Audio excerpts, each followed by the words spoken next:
Welcome back. I'm Alfred Lambermont Weber, and today we have an extraordinary guest who, in my life personally, has created some events that I've participated in who really have opened my eyes and been great learning experiences for me.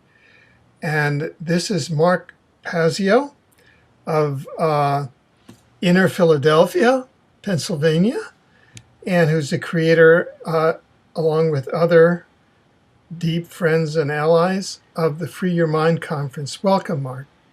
Alfred, thanks so much for inviting me onto the show today. It's my pleasure to be here. I think of Mark as an original mind and creative thinker and researcher. And he has had an extraordinary life and experience navigating various disciplines and experiences, which I'll let him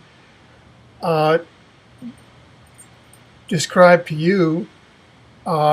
He is now lecturing on what is the occult, spirit, streetwise spirituality. If I get the title correctly, you were sort of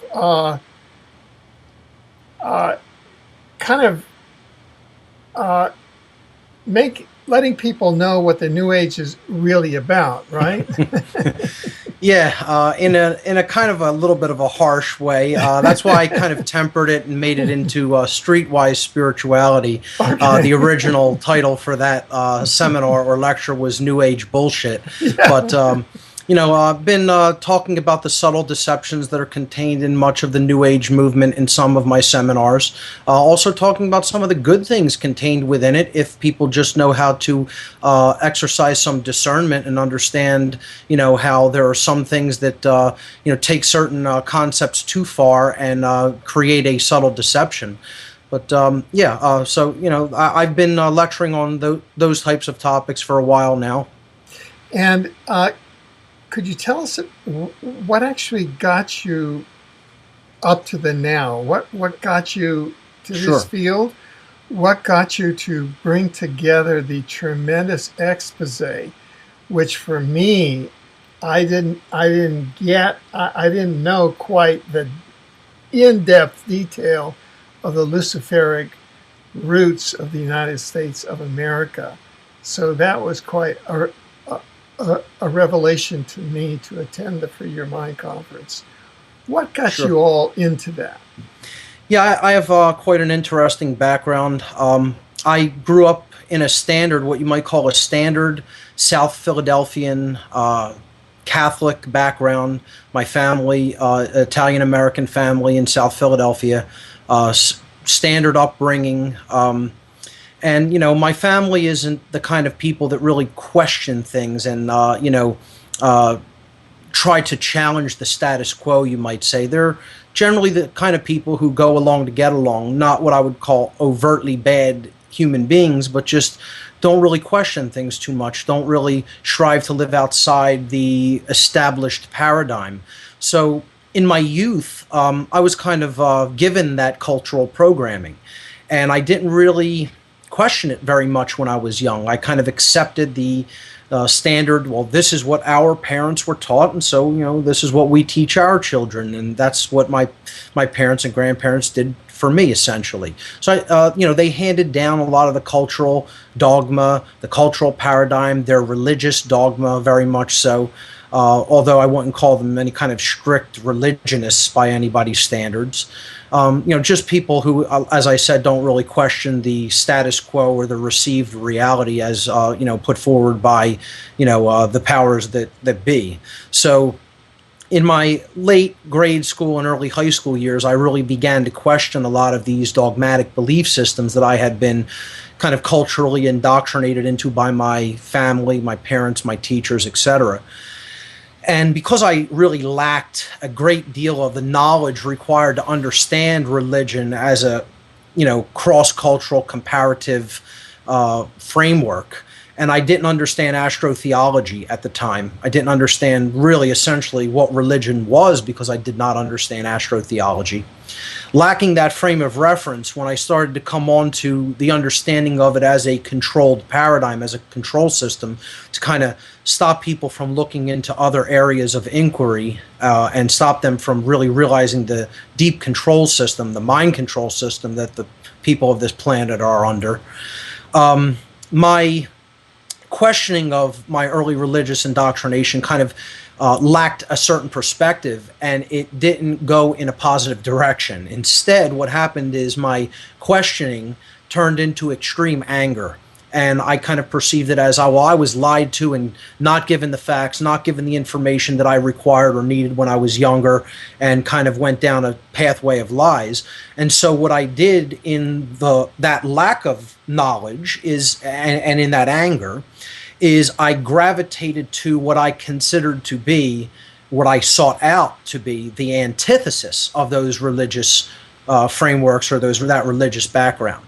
And I found it in the form of Satanism. I looked into dark occultism and Satanism, particularly in an intellectual sense, looking at books on the topic at first. And I studied and looked into dark occultism in general and Satanism in particular, the ideology, the religious ideology of Satanism, which I could talk about what that is in a little while.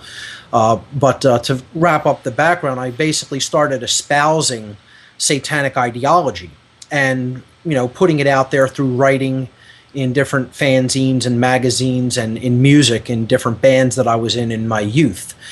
And eventually some of the work that I had put out there ideologically was recognized by the founder of the modern, what you would call Satanic ideology or religion, Anton LaVey, who was at that time the high priest of the church of the organization, the dark occult organization on the west coast of the United States known as the Church of Satan, based in San Francisco, California. LaVey recognized my work and liked it. Again, writing and music and lyrics, etc. And I feel that he kind of recognized certain communication skills that organization could use or exploit or put into their service. And he wrote to me and appointed me to the rank of priest in the organization of the Church of Satan back in 1996. I became involved at what I would consider a low level in that organization, although I held the rank of priest. But my involvement with many different satanic groups grew. And I began to become aware that this really wasn't just an isolated group of individuals who were working with occult knowledge for their own personal reasons.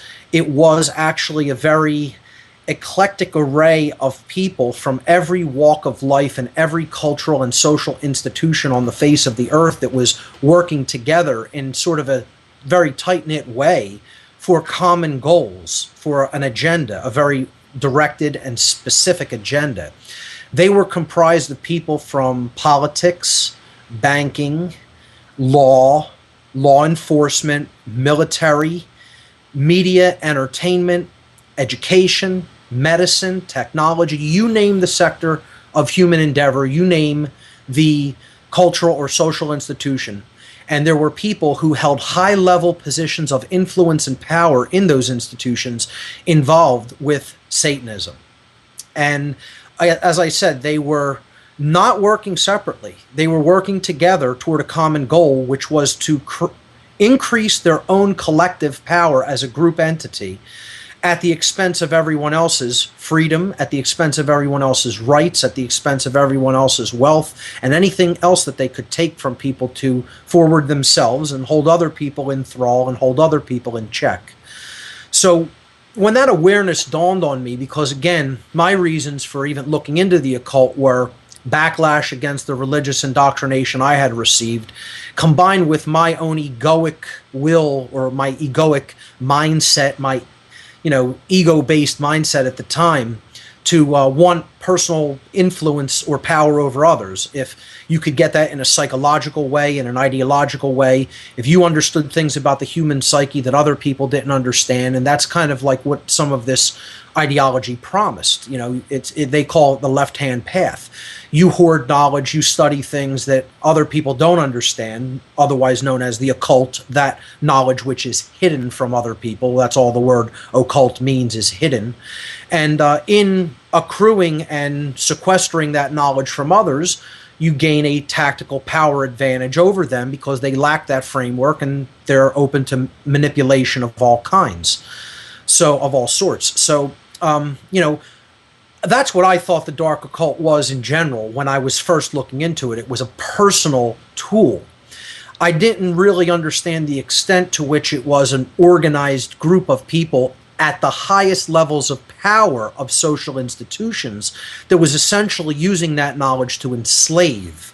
And my agenda was perhaps selfishness, perhaps advantage over other people, but it was never enslavement. My moral sensibilities were never that degraded, although they were very, very degraded in my youth, but not to the extent where I favored or wanted enslavement of other people.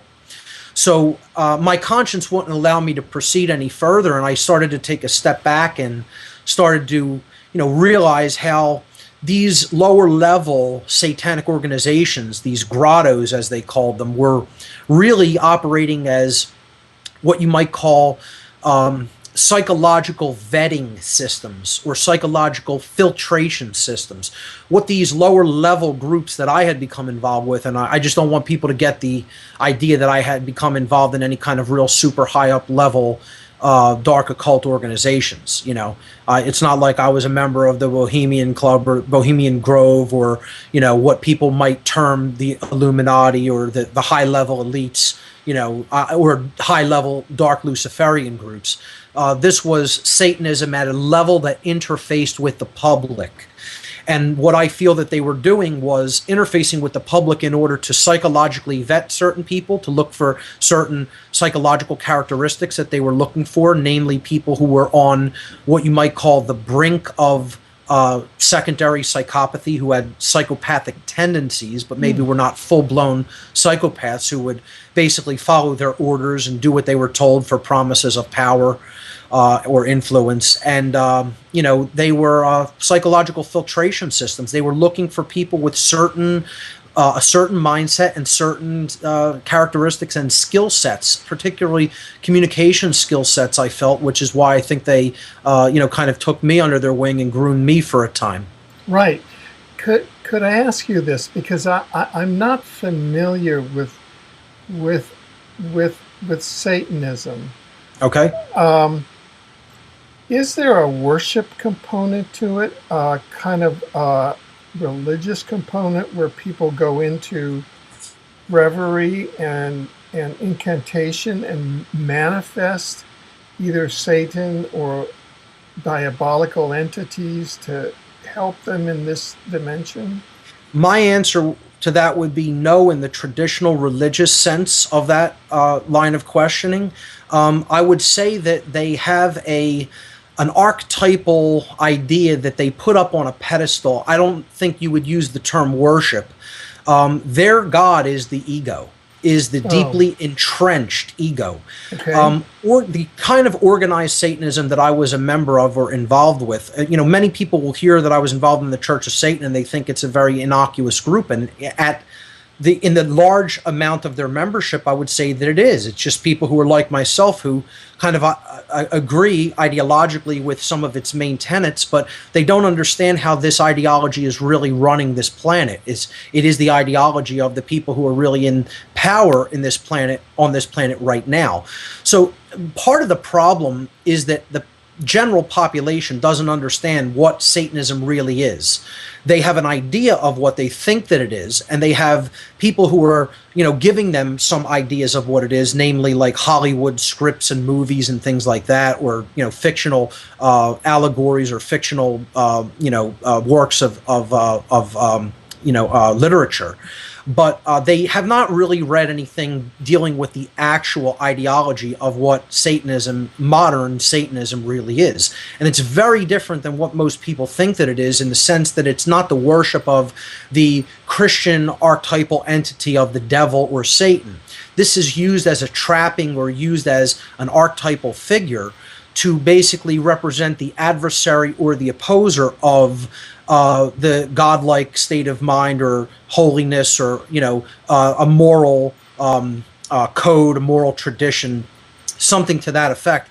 This is set up as the polar opposite of that, the diametrically opposed opposite of that. Hence, the trappings and the symbolism are taken from the Christian Satan, or Christian Lucifer, or Christian devil, and they're employed in that.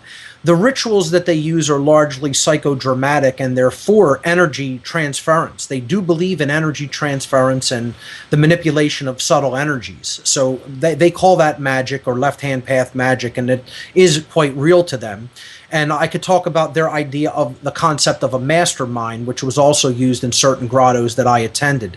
But let me just establish the basic ideological tenets of Satanism, because most people are completely unfamiliar with Satanism as an ideology.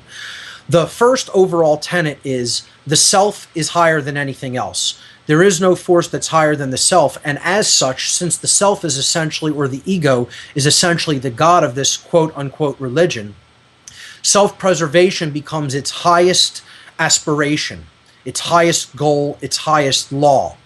The survival of the physical being, the survival of the body, the survival of the ego is put on a pedestal above all else. So it doesn't make a difference what you have to do to ensure that survival. It doesn't make a difference what you have to do to ensure your current level of social status either. You can step on people that are below you. You can be as ruthless as possible. Compassion doesn't really have to enter into the picture in any way whatsoever, and is generally even frowned upon in many cases. It's cold-bloodedness. It's dog-eat-dog worldview, and you have to come out on top regardless of what you have to do that. That's the first tenet. The first tenet is essentially the worship of the self, and self-preservation coming before anything, most of all, morality. Okay, coming before any kind of morality whatsoever. Do what you have to do to get ahead, and whoever has to get stepped on in the process, so be it. And if you just take that first overarching tenet and you look at the world around us, it could be a very easy extrapolation to just make the realization that the world is in a satanic mindset from the very, very first tenet. Most people of the world think like this because this is an extension of what you might call social Darwinism, or what you would call social Darwinism. So that's actually one of its later tenets, which I'll get to in a moment. But the second tenet of the satanic ideology is moral relativism. A very, very, very dangerous proposition, a dangerous ideology, a dangerous belief system. What moral relativism postulates is that there is no such thing as objective right and wrong. Right and wrong, as a moral relativist would have people believe, are simply, as a moral relativist would state, constructs of the human mind. They don't exist in any form in nature. They're not objective. They cannot be objectively measured. They're not objective standards in any way. And essentially, man gets to choose and decide what is right for himself and what is wrong for himself. So if something that benefits me greatly harms many, many other people, that's good. That's a good thing, because I can only look at right and wrong as relative. It doesn't make a difference whether somebody else's rights are being trounced. It doesn't make a difference whether somebody else's freedom is being destroyed. If I'm making out like a bandit in a certain situation, then that's fine, and that's good, and that should continue. This is how a moral relativist really sees things. It's no objective standard for ethics whatsoever, and there's no real objective difference between right and wrong to a moral relativist. That's the second basic tenet of Satanism, and you could see how it goes hand in hand with the ideology of self-preservation first and above all else, including ethics. The third major tenet, as I briefly alluded to, is social Darwinism. This is an extension of the macrobiological Darwinian evolutionary theory put forth by Darwin, Charles Darwin, and then basically grafted onto by the Daltons and other cultural and social engineers and eugenicists of his day, and brought into the human social realm in the form of social Darwinism, which essentially postulates that people get to the positions of power that they get to because they are our genetic betters, that they're somehow our genetic superiors, and therefore, the most ruthless and the ones who have the genetic makeup that it takes to get to the top strata of society are just better, and nature has somehow socially, chosen them, and it has exercised, adaptation, to basically put them in the positions that they need to be in, and they should basically get to rule the roost. The most vicious, the most ruthless. That's kind of like survival of the fittest in the animal kingdom. Well, we're taking that into the social realm, and we're applying the dictum of survival of the absolute most ruthless, and they come out on top, and that somehow that is fine, and it should be that way, and there's no ethical considerations that even need to be looked at or measured when it comes to that belief system. That's social Darwinism, and you could see many people in the corporate world have this kind of an ideology. Many people throughout society believe this, so again, you just look at these tenets, these three basic tenets so far, and you see a vast swath of the population actually is engaged in satanic thinking and doesn't even understand it to be Satanism. They think that they are just normal individuals engaged in just their own belief structure, their own belief system, but really what they actually believe in a very deep way is Satanism without actually applying the word or the term to the belief system. The fourth and final tenet is eugenics. When you take these other three tenets to their final destination, to their full spectrum, if you will, you get eugenics, which is essentially, since, we are the best, we are the highest power, we are the ones who decide right and wrong for ourselves, we are the ones who have risen to the top strata of society, and we're ruling. We've established ourselves as an essential ruling class. Well, we can get to decide who lives and who dies, who passes on their genes and who does not, who gets to breed and who doesn't get to breed. So we'll essentially play God and get to decide who gets to propagate their gene pool in the world. That's what eugenics is all about.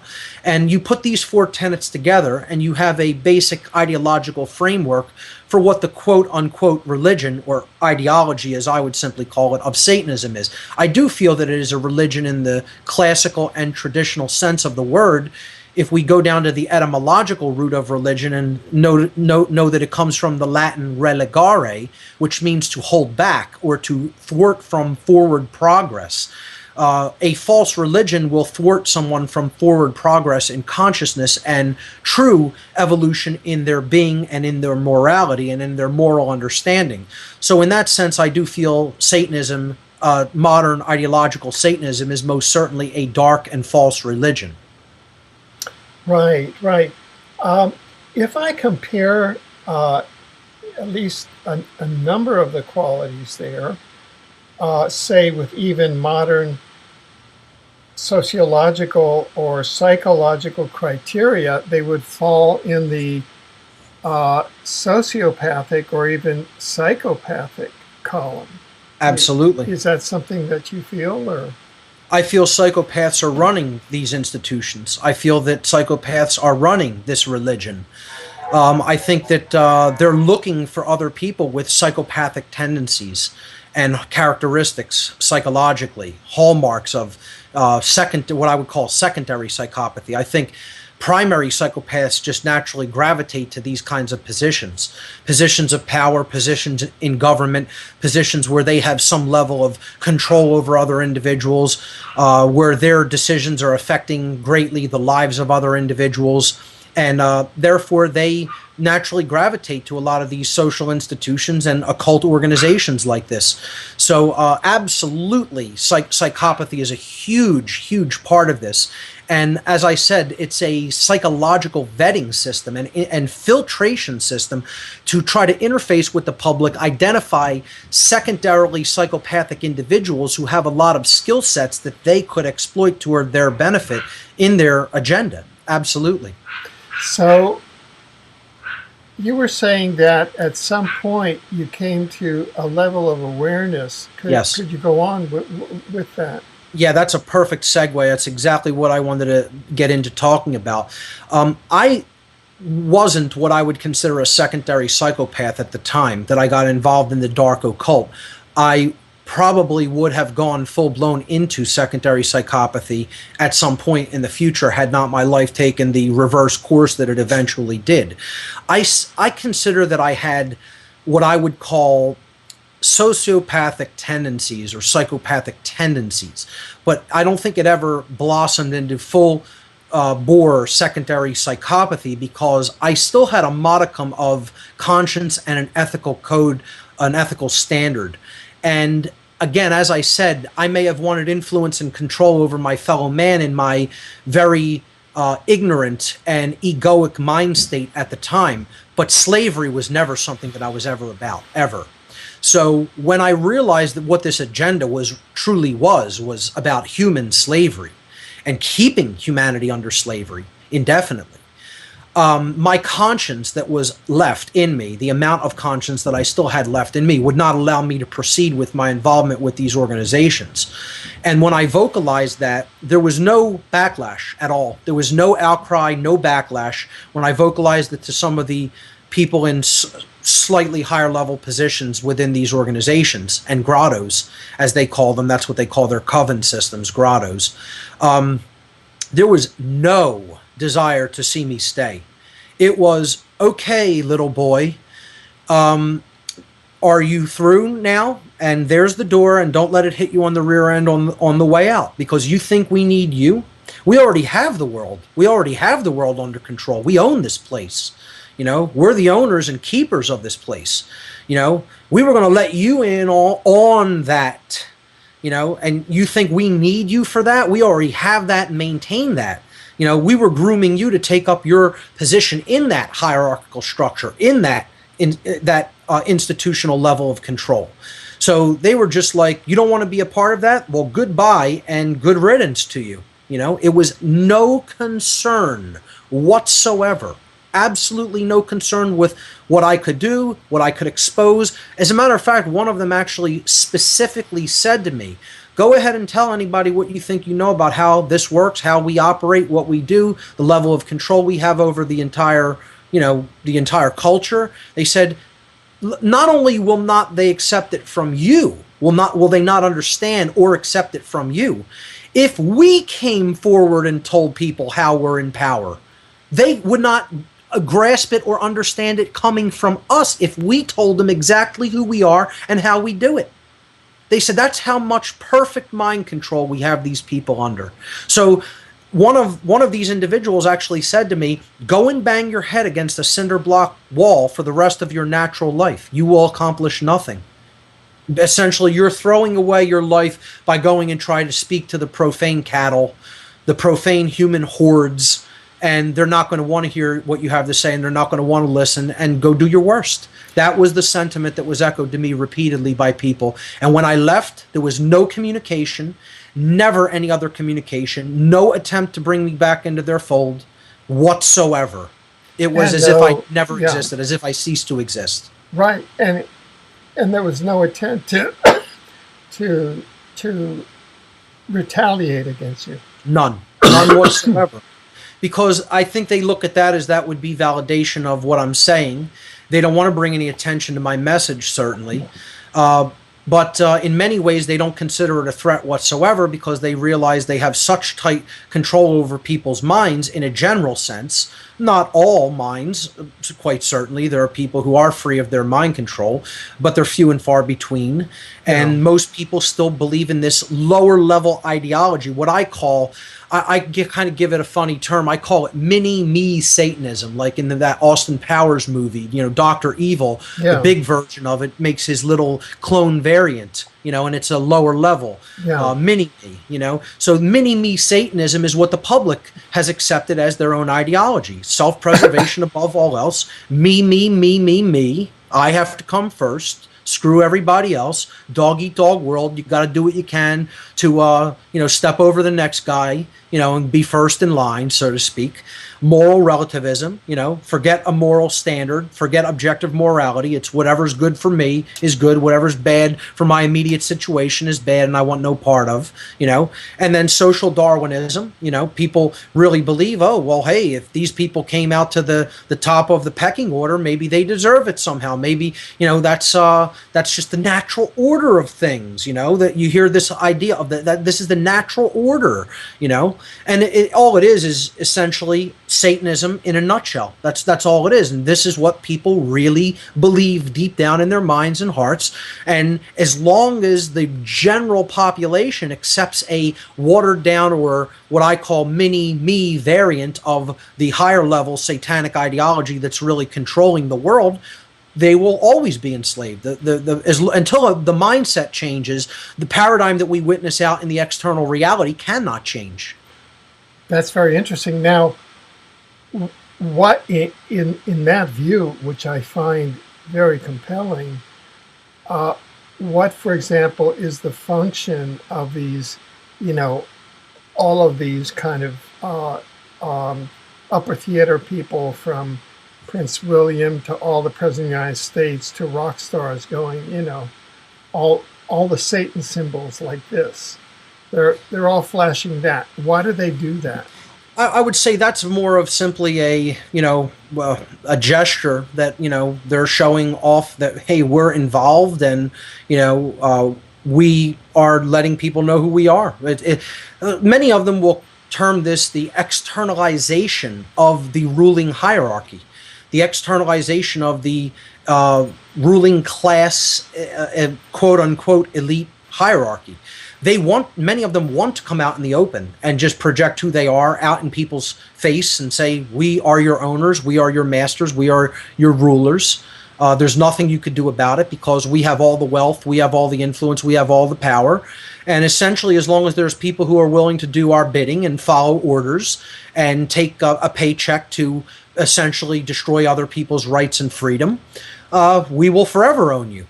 And they want to come out in the open and just make the current covert slavery hierarchy that they're basically in charge of and ruling right now. They want many of them to make it an overt one, an overt system of rulership, as it once was in the ancient past.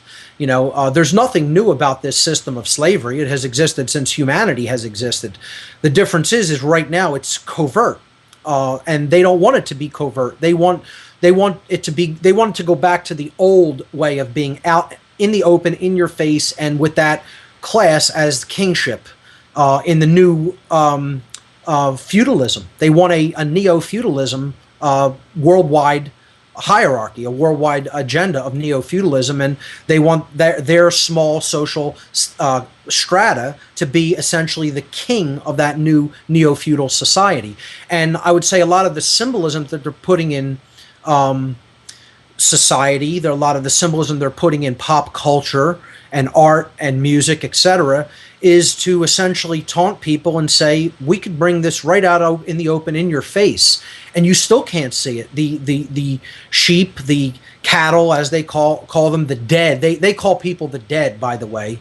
That's their name for the average individual that is clueless as to their agenda, clueless as to how the world really works. They don't call them really the profane or the cattle or the golems. Their name for them within Satanism, at least, is the dead. That's what they refer to the average individual as, because the rationale for that term is people are ignorant, people are apathetic, and people are both lazy and cowardly in their behavior. So if you're apathetic in the mind, okay, that's the first. I'm sorry, if you're unknowledgeable, if you're ignorant in mind, that's the first aspect of consciousness. The first expression for consciousness is thoughts. Okay, the mind, in the mind body spirit connection. Okay, mind, thoughts. That's the first expression of consciousness. Well, if you don't have a developed intelligence, if you don't have developed knowledge, if you haven't taken knowledge into yourself, okay, then that's total ignorance. In the state of knowledge that we exist in the world, with knowledge present everywhere around us, those of us who refuse to take in that knowledge and weed down through it and grasp it and understand it and then start putting it to use in our lives are willfully ignorant. We don't live in a nescient society. Nescience means you don't know because you have no opportunity to know because the knowledge isn't present. The opportunity for learning is not present. That's not the society that human beings live in. They live in a society where we're drowning in knowledge. There's so much knowledge, it's almost hard to weed through it to acquire what you really want and need in some cases. And yet people are still willfully refusing knowledge, willfully choosing to remain in their comfortable state of ignorance. So that's the failure of intelligence, that's the failure of knowledge, and that's what ignorance is, willful ignorance. And so that's the first aspect of consciousness that is dead in most people. The second is apathy, caring. Care has to drive your desire to know. So if your heart is deadened, if you don't care about what's going on, if you don't care that the world's coming into a state of slavery and people are losing their rights and freedoms, well, that's the second aspect of consciousness. This is the spiritual aspect of the being that is deadened and not working, that people don't have care, they are in apathy. And if both of those aspects are deadened, if the heart and the head are both deadened, care and knowledge, okay, then you can't actually act in a wise capacity, wisdom. You can't put your actions, your behaviors into effect in the world in a wise capacity because you don't know and you don't care. So that's the deadness of right action in the world. So that's being lazy and cowardly, not taking right action. And if all of those aspects, your thoughts, emotions, and actions are deadened, meaning that the mind, body, and spirit are all deadened, okay, these people, these dark occultists, look at it for all intents and purposes as if all the aspects of the consciousness of the being are deadened and not active, not awakened. Therefore, they look at that being as spiritually dead, as if they're just a clump of animated matter or animated clay that's going through rote actions in the world in a purely rote survival mechanistic way.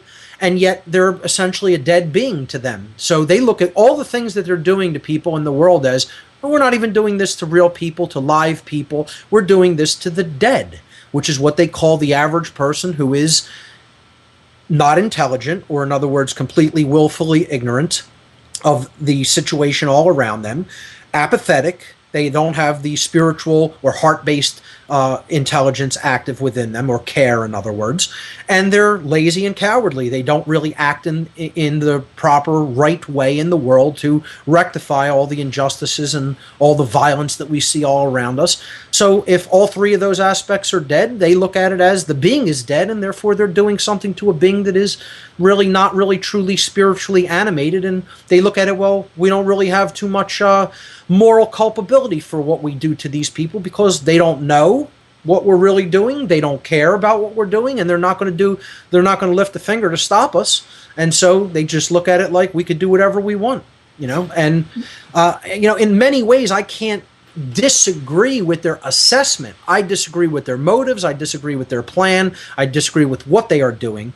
Do I kind of see most people in that way? I don't see many people in an awake state personally. I understand why these psychopathic people who are essentially ruling the world see others like that. I try not to see other people like that. I try not to, but they keep giving these people the justification to see them like that because they're not really changing and awakening the levels of consciousness that need to be awoken in order to stop these individuals. Now let me ask you for your assessment and your reflection. Sure. And this is an area that many different people have issues with and different opinions about. And it's kind of the horse race of awakening or ascension, if I could put it out there. Sure. There's there's there there's two competing memes. One meme is, oh, the New World Order is really starting to close down. Look, they have all of these regulations.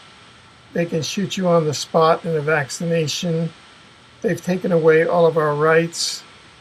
You know, all of the governments are starting to collapse. They've got FEMA camps. The other meme is they can't get their false flags off the ground. They can't turn the corner on starting World War II. They're exposing everything. Right. And so it's these two kind of competing memes. And it seems like the meme that has the most energy is the one that says they can't turn the corner on their plans. The New World Order is really failing. They have all these great plans that were 300 years in the making. If you just look at the Illuminati, back to 1755 or whatever it was. You can go back to Egypt. You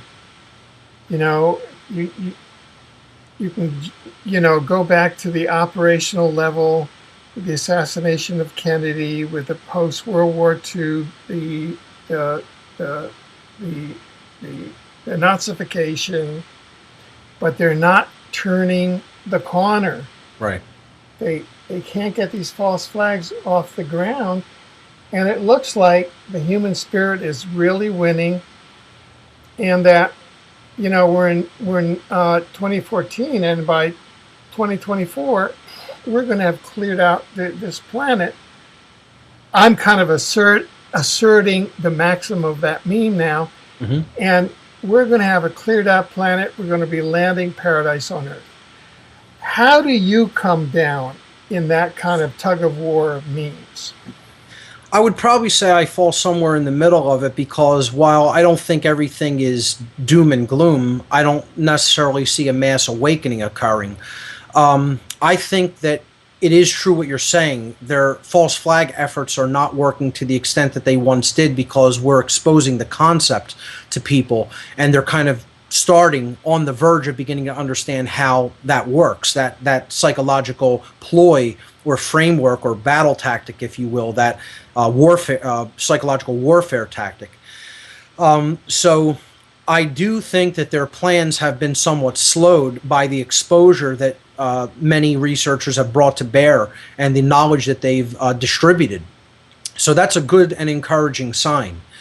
However, human slavery is still firmly entrenched in place, and what people think of as being somewhat free isn't what real freedom is. To get to the level of freedom that is true freedom, we're so far away from that it's almost laughable in my estimation.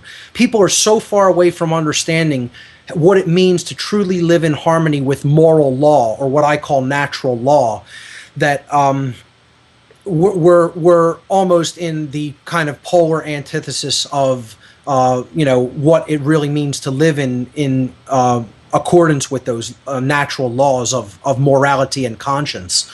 And they are seemingly no closer to understanding them because of the kind of dual imbalanced mindset that exists in the quality of the people of the world overall as a species. And that would be a very left brain imbalanced mindset of being in control, or being a order giver, or being somebody who wants to control other people as well. Okay. And then you have very right-brained approach, which is we can't really stand up and take any action, real action in the world. We just have to do this through meditation or prayer or visualization or other new age variant, mindsets, etc., or energy work. My take is more of a balanced one, where I don't want to look at everything as because they've already essentially gotten people to accept a covert and soft form of slavery as the status quo, the way things are, and that they think that they could most people think that it can't be changed and it's just the way things always have been and always will be. I don't necessarily think that it means it's doom and gloom and always going to get darker and darker and darker until, humanity destroys itself or is permanently, openly enslaved. I think it can go that way. If enough people continue to be willfully ignorant, it can go in that direction. I'm not saying it will, but it can go to our worst nightmare. And I also look at it like we're not at the point where it's necessarily going to be paradise on earth, where every single individual is going to suddenly awaken and have a sort of Satori moment of enlightenment and, treat each other, as they would treat themselves, according to the golden rule principle, where just simply stop doing violence to their fellow man when they have no right to enact that violence against them, and not stop doing violence to all beings, really, mankind and other species as well. I think we're somewhere in this uncomfortable, punctuated state of equilibrium slavery is where we're at now. Covert slavery that is kept that way, kept covert, because the ruling class doesn't have enough fully, overtly going for them to just completely externalize their hierarchy, as many of them want to do, and take everything outwardly and just say, we're the ruling class, we are your gods, and come right out with it and say, yeah, you are our cattle, you are our slaves, and there's nothing you could do about it. They're not at the point where they can or are ready to do that. But nor do I see it at the point where other people are at the point where they're completely saying no to this global slavery hierarchical structure. There are so many people, literally there's billions of people on this planet who give their ideological support for violence and slavery every day. Every person who agrees that government should even exist is giving ideological support for slavery. Everybody who believes that police institutions should exist, everybody that believes that military institutions should exist, are giving their ideological position away and saying, I support violence, I support the ideological position of slavery and perpetual warfare and ruling class and man getting to make up what laws are, man getting to essentially decide, what right and wrong are, and and it's the ideology of order following. I'm going to eventually do a new presentation coming up in the future at some point. I've basically started working on an outline of it that's going to talk about nothing but the dynamic of order following as the most significant evil state of mind that has ever existed and continues to exist. So, for me, to take a balanced approach, and an approach that I would look at as realistic, not overly pessimistic, overly dark, overly saying, oh no, it's all going in this direction downhill and nothing can be done. I don't think that's my approach.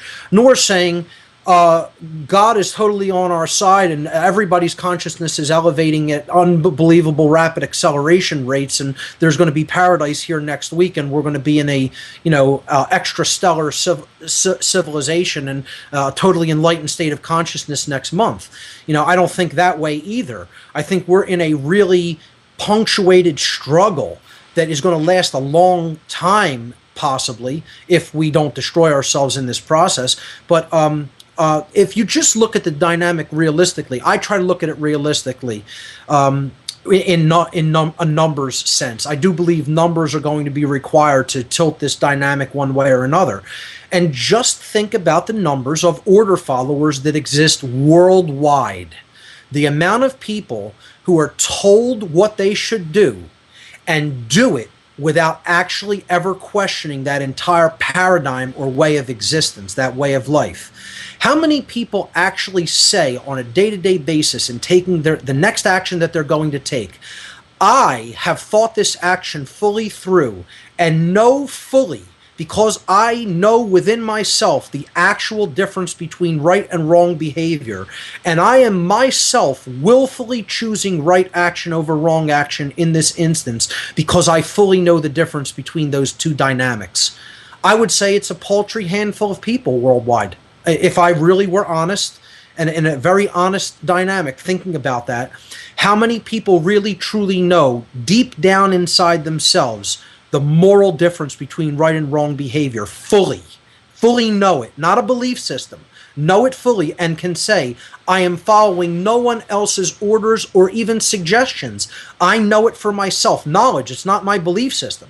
You either know the difference between right and wrong, or you do not know the difference between right and wrong. And what I'm saying is the vast majority of human beings do not know the difference between right and wrong, sadly, which is why we're in this state of punctuated slavery that is possibly going to last millennia if we're not, if we don't really radically, truly awaken our consciousness to that difference between right and wrong action. So just think about the number of police that exist in the world, okay? You look at how many police exist on a police force in any given city, and then just extend that, and you think every single settlement of people on the surface of this planet, just about, not quite every, but just about every single settlement of people, no matter how small the town, village, hamlet, up to a major metropolitan city, in many cases has multiple police forces operating within that vicinity, within that territory. So you're talking about hundreds of millions of people who are direct followers of orders just right then and there, that constitute a standing army, in many cases a militarized standing army living amongst their populations. Then you extend that to how many military people exist for every single individual country on the earth. And you add that to that number. How many people are mindless government employees who just do their rote job, like robotically, on a day-to-day basis, taking an order from a superior above them who's giving that to them, and then they're saying, yes, sir, I carry out this order, and then I give my orders to the people who are below me in a rote, roboticized fashion. When you add all this up, I would say it constitutes literally billions of people. I would say over half of the human population are order followers. And I would say probably a good 10% of them, minimal, are hardcore, brainwashed order followers who will do any order no matter how immoral it is, who will take any action as long as they can have the so-called justification or the so-called cop-out of saying, someone else gave me this order, and therefore I'm not truly responsible for what happens if I carry it out. That's called justification. You're trying to pass the buck or the blame onto someone else, and you saying, because someone ordered me to do this, and I'm in their social institution as their superior who is pledged to follow their order, that somehow I'm not responsible for the harm that the carrying out of that order causes. And it's a total bunk, nonsense argument that the Nazis tried during the war crimes tribunals at Nuremberg, and it didn't fly there, and it shouldn't fly in modern society if we're truly moral individuals, if we are individuals who have some sort of ethics and really do know the difference between right and wrong. My overall argument and way I look at the dynamic that you presented, Alfred, is that the vast majority of humanity, unfortunately, is still not at the point where they themselves, as single individuals, can elucidate and enunciate the true moral difference between right and wrong behavior, and deeply understand how all order followers since the beginning of time have always been diametrically opposed to the concept of being a true moral individual, because you don't listen to what someone else is telling you to do. You carry out an action because you know deep in your mind and heart that it is either the right thing to do or the wrong thing to do. I would say we're very, very, very far away from the vast bulk of humanity truly being in that higher state of consciousness. And I would say the vast majority of them are still in that lower state of consciousness where they act in many cases as order followers or ideologically support the dynamic of order following. That's my answer to that. Okay, but and we're going to pursue this. Actually, there's a whole series of there's a whole body of replicable scientific data gathered according to standard protocols and replicable results that tends to back you up. Yes, you're speaking about the experiments that were done At, in California. well, there are many of them. There's the Yale Stanley Milgram. That's it, the Milgram experiments. Yeah, That's what I was trying to yeah, think of. yeah, yeah. Yes. There's that that tends to to to back you up.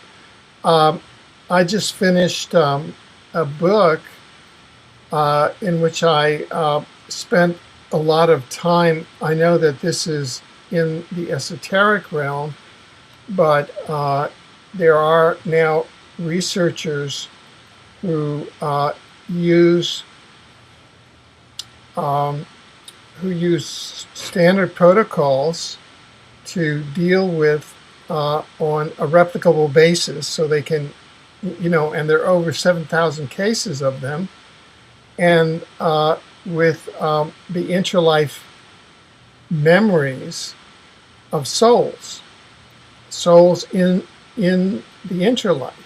Very interesting. And it turns out that if you look at the mix of souls on the earth, and this is from the commentators of the chief scientists doing these studies, one of the bottlenecks, one of the chief limitations of evolution on Earth is that we have a very high percentage of what they call either beginner or intermediate souls. And what Yes. what you're describing in terms of a level of consciousness, that corresponds to the consciousness of a beginner or an intermediate soul who's come here for soul development, and who has not had sufficient soul development either through incarnation on this planet in a human form or on other planets in other forms, to have that sort of inner moral understanding. Apparently, Yes. we all look like human beings on the outside, but on the inside, we're not equivalent because we have Yes. different levels of soul development. And so you're backed up by all the science. And I just wanted to say that now, but let me ask you this question.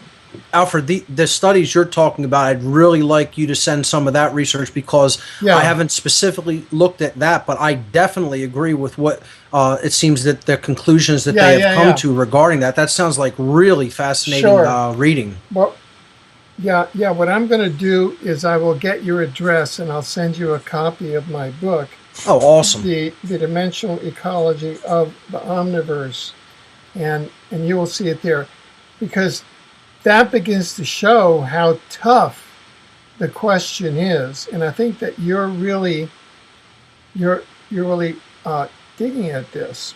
I Now, think it also shows us kind of the work that we have, that is ours to do, because I agree with that assessment that we're dealing with what you might call younger souls, or simply undeveloped souls. I yeah, don't necessarily mean, and that may not have to do with age, because yeah, even if they've been around a longer period of time, if they've resisted the life yeah, lessons, the experiences, yeah, yeah, then very much so they're not quite as developed. And it's not to say anybody's like just better inherently, or they have the ability, they just haven't taken these opportunities or done the work that some others have. So it's experience is probably the best way of looking at it. It's the journey in consciousness, that experience, and going forward and working with soul material, working with spiritual lessons. They haven't done that to the extent that others have, and that's really what the great work is all about. Is that we have to reach out to these individuals and really make them see that the level of imbalance that is present on this planet could turn disastrous very, very easily if the paradigm that we're accepting and living doesn't change soon. In a very large, drastic, mass tipping point, big numbers kind of way. So that sounds like really great research that you're talking about there, and I would yeah. definitely like to check some of it out for sure. Sure, sure. Now, let me just further our discussion by asking this question. and it's the question of the outside shock. Can you envision that in a foreseeable time frame, there is an outside shock that changes the nature of the game? The typical outside shock that, say, the exopolitics or the UFO crowd community is talking about constantly is either disclosure or a landing, Right. or some sort of interdimensional or extraterrestrial intervention whereby the laws of non-interference are set aside and everybody gets it. I mean, you know, it's everybody can go to a science fiction movie and get it. Pretty much everybody that, oh, I'm looking at a movie, yeah, that looks like spacemen. And there would be, all of a sudden they landed and, it changes the nature of the game. Right. So that's what they call an outside shock. Okay. Do you see any possibility of an outside shock? And there's a lot of discussion about it, and there's a huge amount of data whereby the ETs and the interdimensionals will show their little UFO and then they'll hide away, and it's kind of a teasing. What are your thoughts on all of that? I definitely think it's possible. And it could go in many directions. It doesn't necessarily mean that it would be positive. It doesn't necessarily mean it would be negative. I mean, I think there are other intelligences among us, for sure, for certain. I've had sightings at close range myself. The UFO and alien intelligence field of research is what really started opening up my mind. Wow. And getting me to really go into more powerful and positive areas of light occultism and dig deeper into the human psyche and look into the spiritual domain, because I realized this couldn't just be about a nuts and bolts phenomenon of, metal craft. There's so much more to it than what, in many cases meets the eye. Looking into the so-called crop circle phenomenon as well, really opened up my consciousness to a lot of other possibilities earlier on in my life. Something I still follow to this day and still am involved in with other researchers and speaking at conferences, etc. But I think that this outside shock that you're talking about, if it came from benevolent non-human entities, you have to look at this kind of maybe as they would from their non-interference perspective. The idea of a prime directive being don't interfere with the development, the spiritual and social and cultural development of other cultures, because why would that be? Why would they make a directive like that? Would a higher level, more advanced culture make a directive like that? Well, think about it. If you have your act somewhat together as a species, would you want to immediately go and pull up another culture by their bootstraps, and then you might be responsible for their future development or lack of? You would then be holding them and be responsible for their weight, and you'd have to drag them forward or pull them forward. And many cultures might not want to take on that kind of a responsibility. It's like taking on maybe another child or another 2 or 3 children. It would be like that when they might be able to barely be pushing their own development forward and hold up their own weight. So you have to look at it from that perspective, why they may not be willing to immediately jump in here and help us. You can look at it as, in many ways, it's kind of cowardly, because they would have the ability to end this slavery system here as well. I kind of go back and forth between those two particular perspectives and try not to be too harsh about it. But I would understand some of their reasoning for choosing not to become involved. At some point, how long do you look at a crime being committed? How long do you look at slavery ongoing, or a kidnapping or a hostage situation ongoing, and not get involved, which is really what this situation on Earth is becoming, or has already become. So, I can kind of go back and forth between those two different perspectives. You could then also look at it, a quote unquote outside shock coming from nature.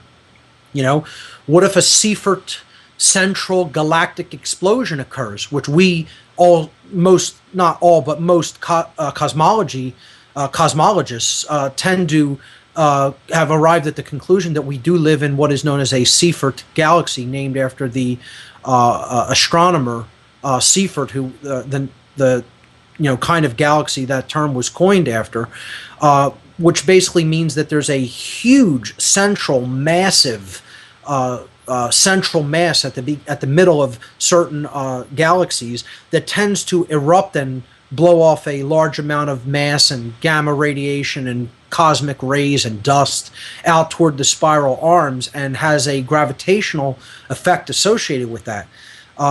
The scientist Paul LaViolette has done a lot of work with establishing how one of these Seifert explosions may have been responsible for the last cataclysm that swept over the Earth tens of thousands of years back.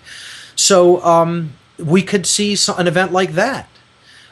We could see a massive solar flare. I mean, scientists just came forward and said that the flare that happened back in July of 2012, where I monitor solar activity all the time as just a hobby, basically, and I, track solar X flares all the time. And, I remember that flare happening. I remember I was seated at a party, a family event, and I was looking at my cell phone at the time, and I said, I have an alert that comes in whenever there's an X flare. I said, we got an X flare today. It happens that X flare, if it were Earth directed, would have destroyed global telecommunications, essentially, and probably blown out the power grid for a good 3/4 of the Earth. Scientists have now just studied the strength of that particular flare after they collected all the incoming data when it happened back in 2012, and said if that were Earth pointing, if the sun were rotated directly toward the Earth as opposed to the 20 or 30 degree angle away from the Earth that it had been, and given us the glancing blow from the flare that it did, and a geomagnetic storm that followed the flare, if it had been directly Earth facing, satellites would have been fried, global communications would have gone down, and global power would have gone down for a large majority of the planet, and probably not been able to be reestablished for a time period of between 5 to 10 years, 5 years to a decade. People being in large metropolitan regions without power, that would have been an apocalyptic situation, so-called. It would have been a very cataclysmic situation, because we rely so much on modern technology for things as basic as sanitation, waste removal, refrigeration of food, communication, computer communication, etc. So that would have ended society. That would have ended human culture as we know it for the most part. And you'd probably see a big drop in population and a radical restructuring of Earth's geopolitical structure and possible paradigm in thought. I tend to think, out of any of the things that could happen, geological upset, super volcanoes erupting, some kind of crustal displacement or pole shift, global thermonuclear war, non-human entities deciding to make themselves publicly known. Out of all these so-called outside shocks, I think the most likely thing to do it is the sun. I've said this before, or alluded to it before, but I don't even think that it's a matter of if, but it's a matter of when.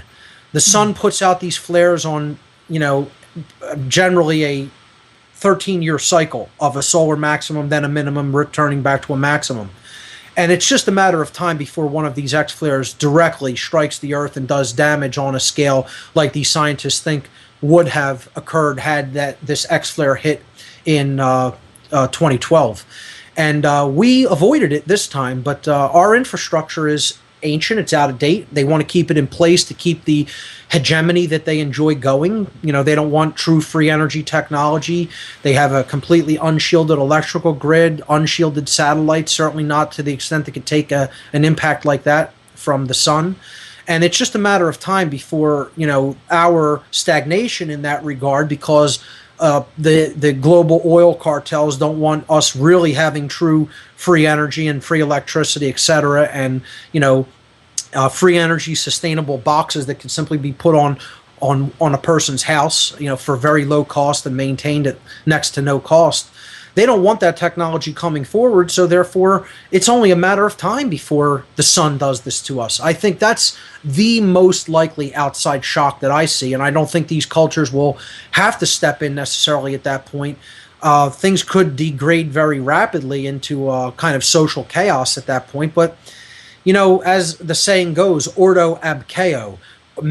In many cases, order does arrive out of a chaotic situation, and sometimes a ideology is so entrenched in the mindset of a people that a chaotic situation is needed in order to get them out of that stagnation, in order to essentially break things down and make it chaotic enough that they have to say, we have to stop living like this and thinking like this, and they reestablish their worldview at some point. I think that's very likely to happen as a result of a solar blast that we are on the receiving end of, more so than even an extraterrestrial presence. Personally, that's my take. Okay. I have two questions, and Sure. one deals with the past and one deals with the future.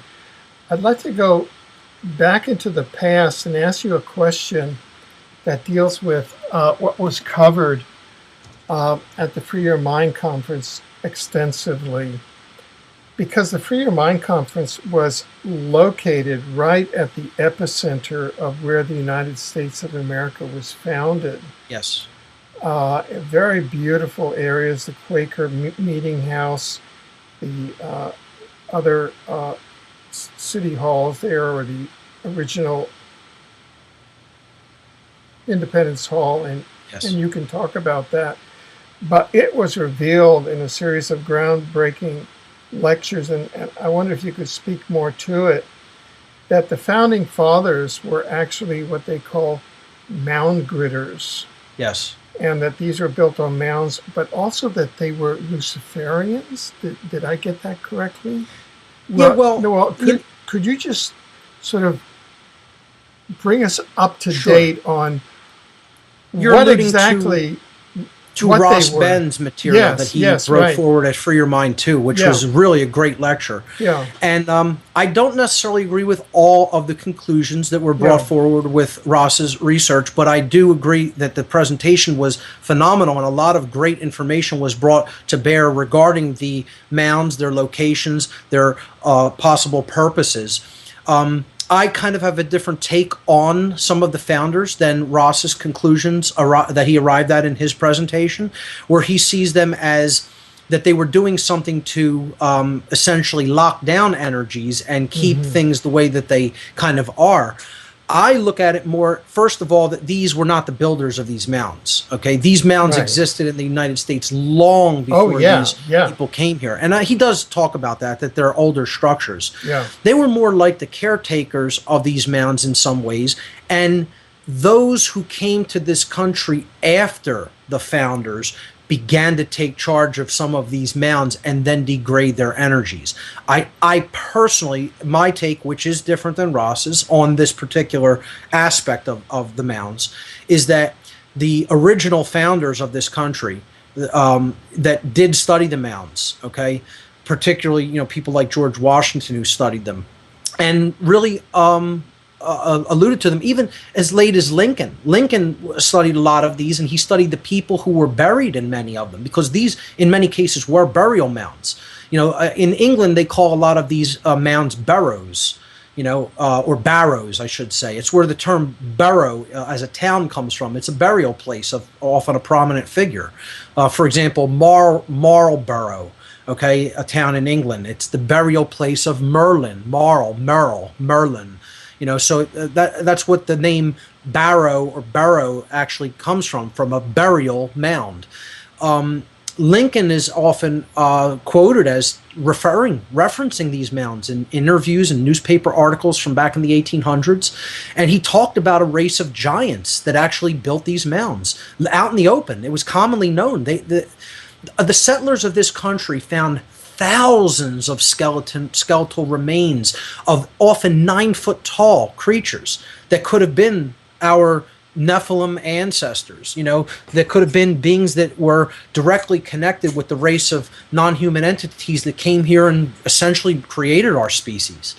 And these mounds were used as burial places for the most prominent among these higher level royalty and kingship and pharaoh, priest kings, if you will. So the energies that they contained were also, it was an earth electrical grid. It was an earth-based natural electrical grid. Yeah, they were on the dragon paths, on the ley lines. On the ley lines. Yes. And that's where Mount Vernon for Washington came from, and Monticello. Yep. And in fact, that Independence Hall is built on a mound. You look at the main ley line that comes directly across the Atlantic Ocean and runs through Stonehenge and through England, through southern England and London. It actually goes through all of the major cities of the east coast of the United States, all the way down to Atlanta, Georgia. It goes through Boston. It goes through New York City. It goes through Philadelphia, Washington, D.C., Richmond, Virginia, and down into Atlanta, Georgia, all along the same major energy grid line. That's not an accident that those major cities of the eastern seaboard are set up on that grid line. That's a deliberate effort by the people who originally came here and set up these cities and set up the city plans. But Ross's take was that these were dark Luciferians. Yes. I kind of look at it as those who came later and began to degenerate the whole concept of the original colonies of the United States, the original country, which was supposedly set up with the people as the sovereign entities of the land, and the government being their protectorate, trying to protect their rights instead of actually being their rulers who will decide what their rights are, which is kind of what we have fallen back into. We have fallen back into the old tyranny. I look at it like the original founders were light occultists, and they knew these things, and they were trying to preserve this knowledge among themselves, felt that many people did not fully understand it, or perhaps even had the capacity to understand it, or looked at it like witchcraft, perhaps. In the puritanical sense that some of the old European peoples that came over to the New World kind of saw these kind of energies, in their very deeply entrenched Christian religious perspective, a puritanical perspective. But I don't feel that the original founders were the bad guys or the dark occultists. I think in many cases they were light occultists, and they were trying to preserve that knowledge. Occultists. Well, that's very encouraging. Now, is there a consensus around that view? I mean, is it just yourself, or? No, I would say it's highly contested and debated. Many people insist that they came over here at the behest of the crown and essentially set up the United States to be a new form of slavery. It was a testing ground for a covert form of slavery, which it has most certainly developed into. I don't think that was a direct plan of the founding fathers of this country, however, personally. Again, do I have to keep my mind open to the possibility I could not have the correct aspect of that? I could be wrong about it, sure.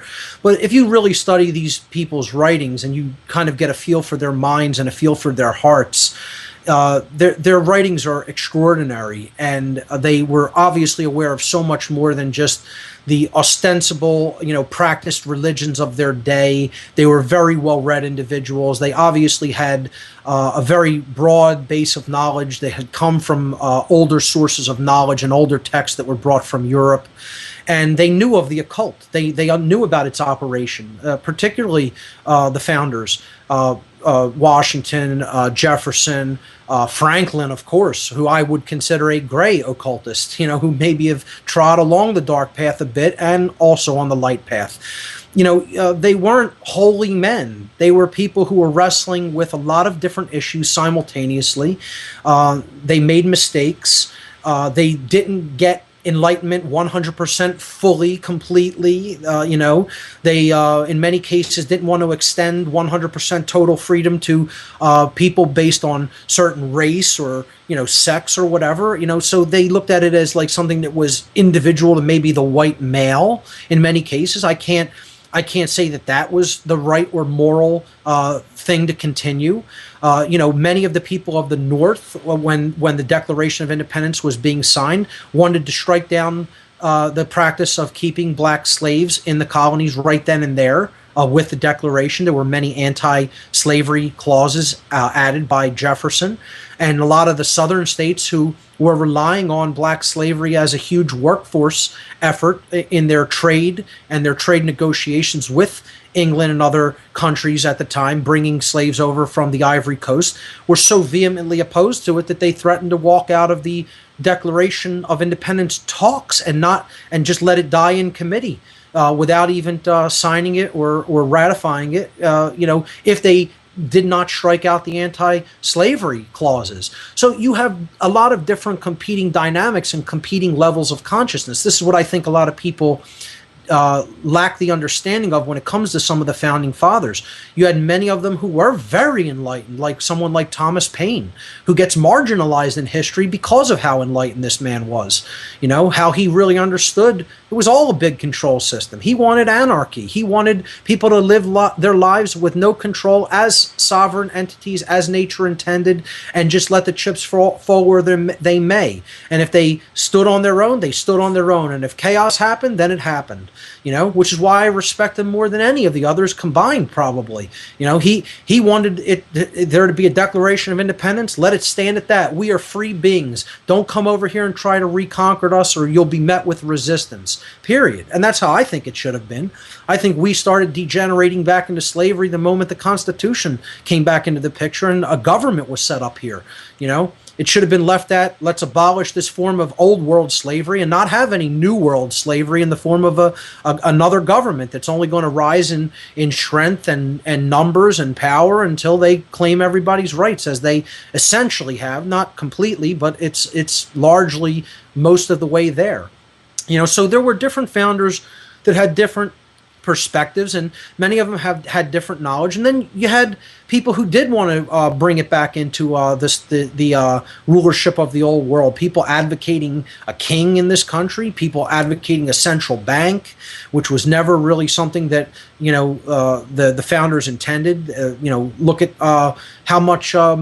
Somebody like Alexander Hamilton worked with the Rothschild dynasty and worked with the crown at that time to basically bring a centralized bank back into the United States. So there could be debt slavery again. That's how they knew that they would get all the land and eventually subvert the people again. They were very patient. Our adversaries were very, very patient.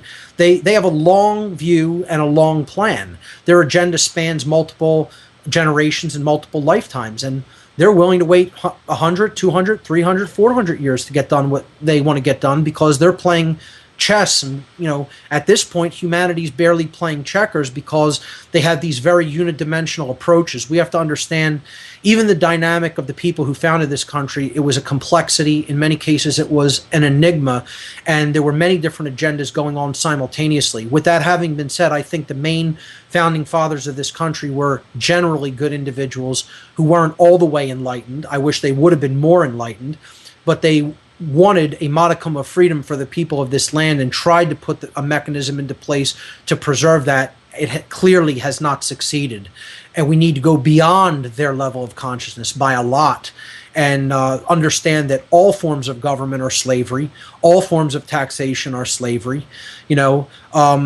We need to really truly learn morality, truly learn natural law, truly learn the difference between right and wrong, extend that not only to all human beings, but to all creatures, all sentient life, period.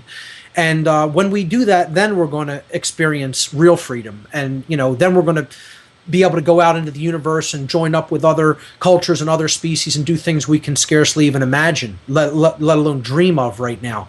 It can happen. That future possible paradisical type scenario can occur. Will it occur? That's a whole entirely different story, because that depends on the human mind, the human will to change, the human care, how much care we employ. And if we put those dynamics together, then maybe we can make that reality happen. If we don't put all those aspects of consciousness together in the service of human potential, things are not going to progress in the way that we say we want. They're going to regress and revert back to slavery and the old world type of chaos that existed before the founders tried this new experiment of the people being sovereign and the people being above rulership. And we have to just take that beyond even the level of their understanding and go take it to a whole new level, I would say, for it to really work. Wow. Well, that is. I'm glad that I asked you that question, because you have really given me an insight into the founding fathers that has shifted me out of a darker view, right, and into a more realistic and optimistic view. Now, given that, I'd like to ask you a second question about the future. If we look at the United States right now, we have a situation where, for example, I think it was, I forget exactly what the state, but we now have 34 state legislatures have called for a constitutional convention. Yes. So the objective conditions exist for that. Now, that's being downplayed in the national media, who are playing for the current national government. Right. So, we have an increasing situation where the Department of Homeland Security is turning this into a totalitarian state, and I use those terms technically. Sure. With all of these surveillance from the NSA, and all of they using as a template the Phoenix program from Vietnam. Yes. At the neighborhood level, where they have people spying on each other. Yep. And they use organized gang stalking and a lot of advanced cop toys and stuff like that. So it's like a page out of the Stasi, right out of East Berlin. Yeah. So what is your analysis and your vision of what's going on with the United States now and in the immediate and longer term future?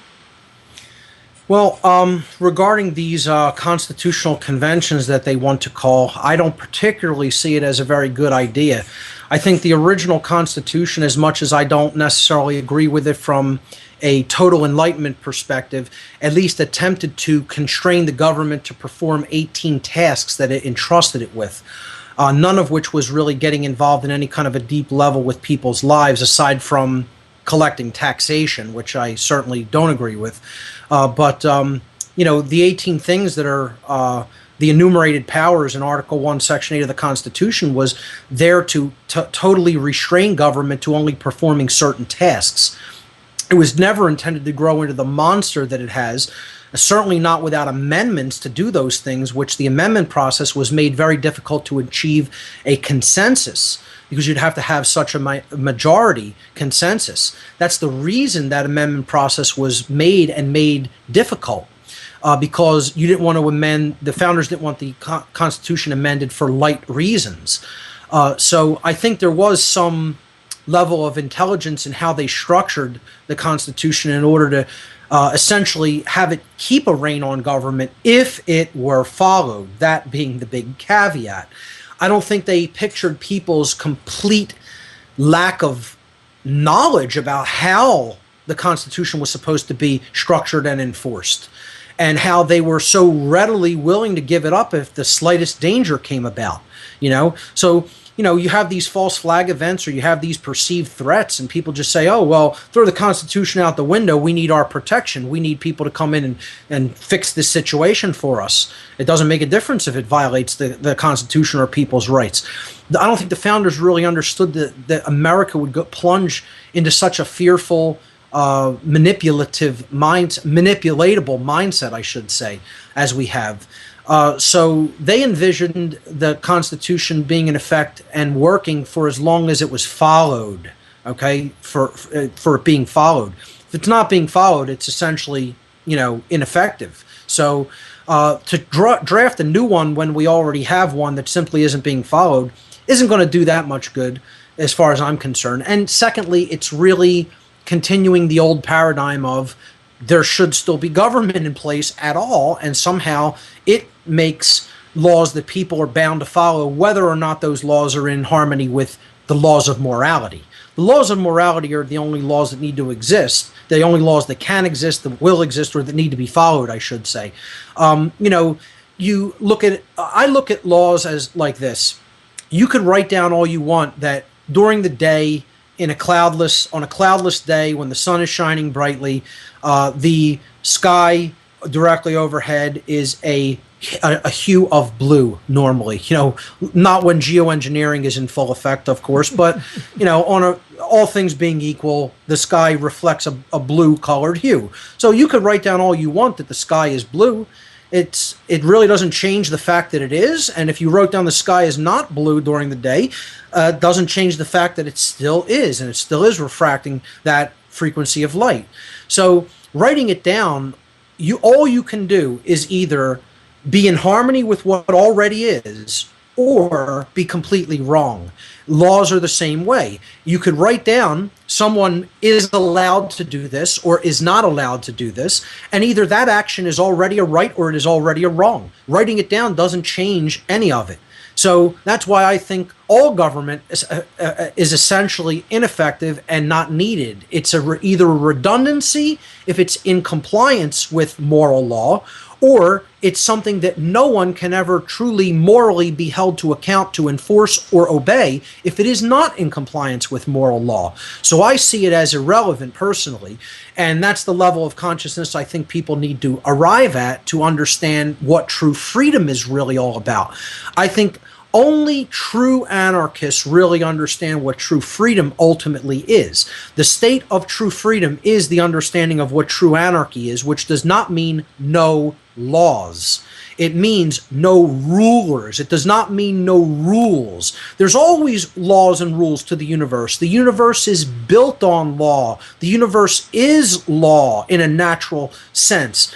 The creator of the universe put laws into effect so that things wouldn't just happen chaotically and randomly in the universe. It is based upon law. There is, however, one random dynamic component to the universe, and that's this little thing called free will that determines how we are going to behave in light of the fact that the universe is bound according to natural laws. We have our free will to either put our behavior into alignment with the natural moral laws that are already in effect in the universe, and therefore create order, harmony, peace, freedom, prosperity, etc., or we have the free will to ignore how the universe is already structured according to law, let our behaviors fly in the face of that pre-existing order, and create chaos in our own experience and in our own selves. And unfortunately, humanity seems to be doing the latter very unwisely.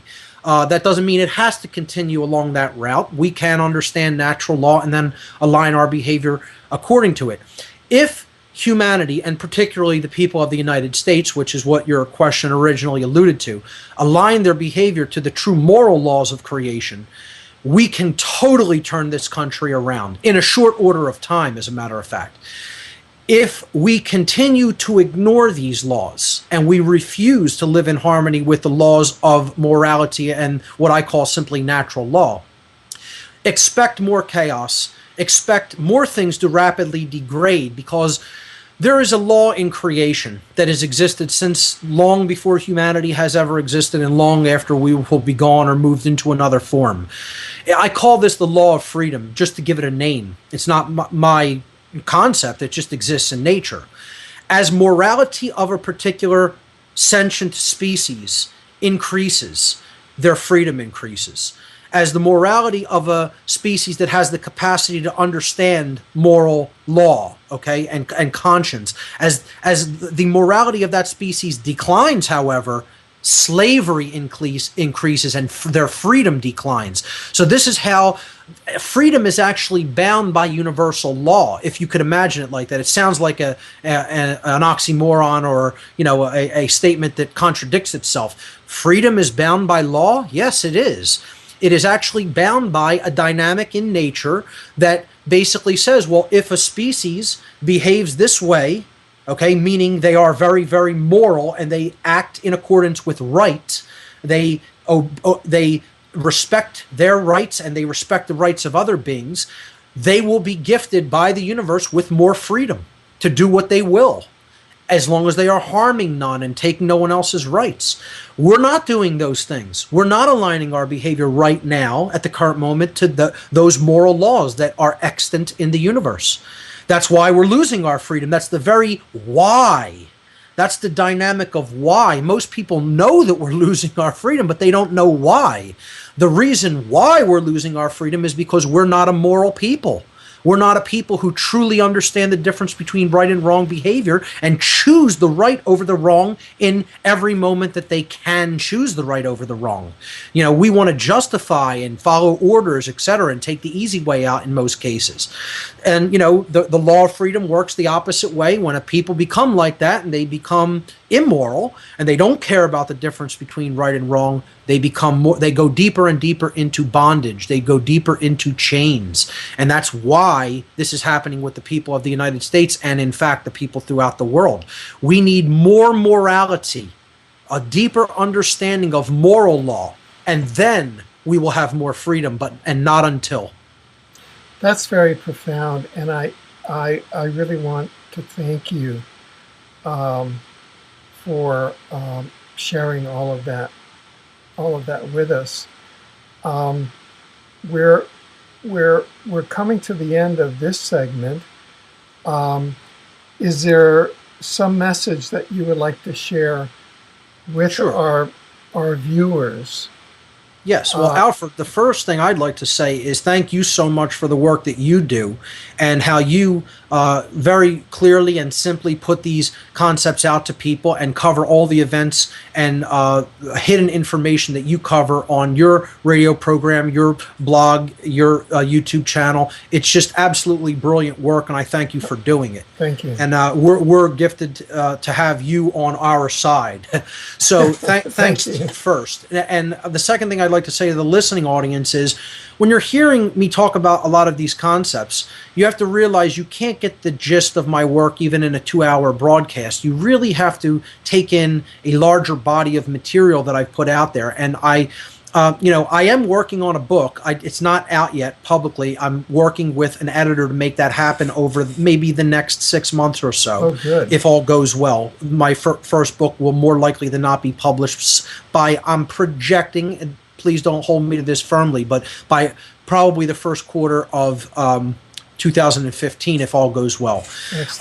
Now, with that having been said, I am much more of a fan and prefer the oral tradition. I like speaking. I like putting the information out there in verbal form so that it can be heard with inflection and you could adjust it and refine it over time. I feel the oral tradition has always been the strength of the light side of the occult world. It has been the strength of the mystery traditions, the moral traditions of teaching people, has always been done through word of mouth, from one person's mouth to another person's ears. And I prefer that form. That's why I got involved in radio. With that having been said, the best way for you to learn my work and to really give it a full chance and hear about it in its fullness is to visit my website, which is whatonearthishappening.com, and check out my radio show, my former radio shows that go back about 3 or 4 years now.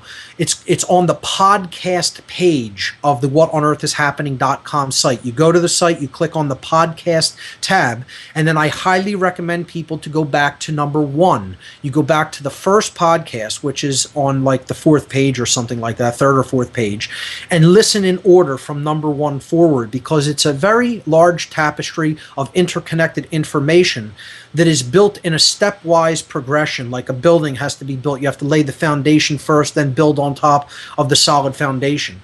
That's how my material is structured. And that's why if people do it at their own pace in order without skipping around, they'll get the maximum value from the information that is shared on that website. That's my main body of work, whatonearthishappening.com. And then also people can check out the 2 conferences that I helped to organize here in the city of Philadelphia with a great organizational team from the city and the surrounding area. We had many speakers speak at these 2 conferences, putting out just brilliant material. You can check that out at freeyourmindconference.com. All the videos are posted there with the speaker biography pages, right on the speaker biography pages of that site for free for people to check out. You can watch both conferences in their entirety. A third Free Your Mind conference is being planned. It's in the works for sometime in 2015. I don't have more information on that right now, but more will be coming forth at that website. I am stepping down as the conference organizer, but I am going to be staying on in capacity of an advisor. And I really want to stick to doing what I feel I do best, which is presenting information. So I have been asked to speak at the next conference, and I will be there. And people can check that work out at freeyourmindconference.com. Alfred, once again, I thank you so much, and thank you for making this opportunity available to be on your show. And I hope the listening audience will check out my websites and go further with the information. Oh, well, thank you. And you cut such a wide swath, because for many of us, you opened that great mystery that is the United States. Sure. I actually went to grade school in Philadelphia, because that's where my paternal grandparents were. Cool. But I didn't know about the mystery of the mounds and Right. and Independence Hall being built on these on the world grids and on the mounds. And Sure. So you really opened all of this up for us and made our lives richer. And I want to thank you for taking the time to be with us today again. And I look forward to your coming back as events develop, especially once your new book is published. Absolutely. It would be my honor. Thanks so much for having me again. Certainly. Alfred, you take good care. Excellent. Yep. Thank you very much.